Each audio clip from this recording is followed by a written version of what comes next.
Isang mapagpalang araw mga kahanga. Welcome ulit dito sa Crumble Studio. Maraming salamat sa patuloy na suporta sa ating channel. Ang mapapanood niyo pong mga video ngayon ay ang mga top 10 plays ni Kai Sotto sa NBL. So dito sa video guys ay mag-update lang tayo ng mga latest activities ng ating kabayan si Kai Sotto. So sa hindi pa nakakaalam ay bumalik na nga sa Amerika kahapon ang ating pambato upang paghandaan ang nalalapit na NBA draft na gaganapin ngayong Hunyo.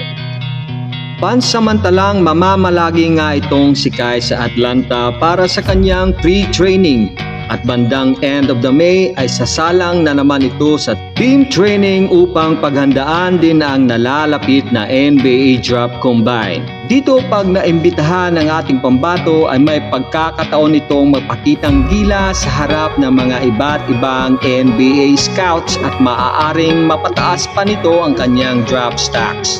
Sa isang bahagi naman ng interview ay naniniwala itong ating kabayan na malaki ang kanyang advantage sa ibang NBA draftees dahil nakapaglaro na nga ito sa Professional Basketball League ng NBL at madadala nito ang mga karanasan at memories na kanyang naranasan sa Adelaide 36ers. At sa ngayon ay still focus pa rin itong ating pambato sa pagsasanay at pagpapalakas ng kanyang katawan at maaaring asahan din nating out for gilas muna itong si Kai this FIBA Asian Games, pero nagpahayag naman ito ng kanyang saloobin at kagustuhan na maglaro pa rin para sa ating bayan pagkatapos ng NBA draft.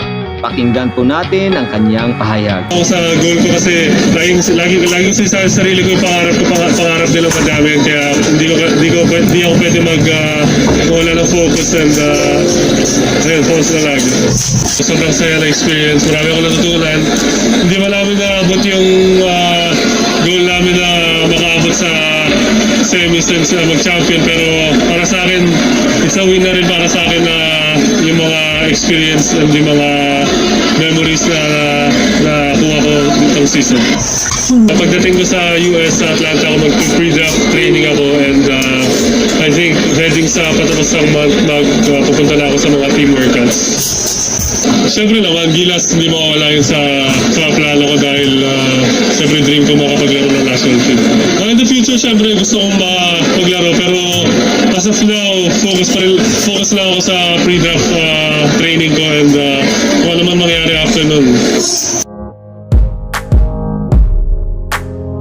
So sa isang bahagi naman ng NBA Scouting Live site ay ranking itong ating pambato ng pang-72 at sa ESPN NBA Draft site naman ay 79. So hanggang dito na lang sa ngayon mga kahanga, sana makapasok itong ating pambato sa NBA. Susin na lang mga kahanga para sa mga susunod pa na video. Suportahan pa rin natin ang ating pambato at kababayan. Good luck at God bless kay Kai para sa kanyang nalalapit na NBA draft. Hanggang sa muli, God bless sa inyo mga kahanga, God bless Philippines at mabuhay tayong lahat.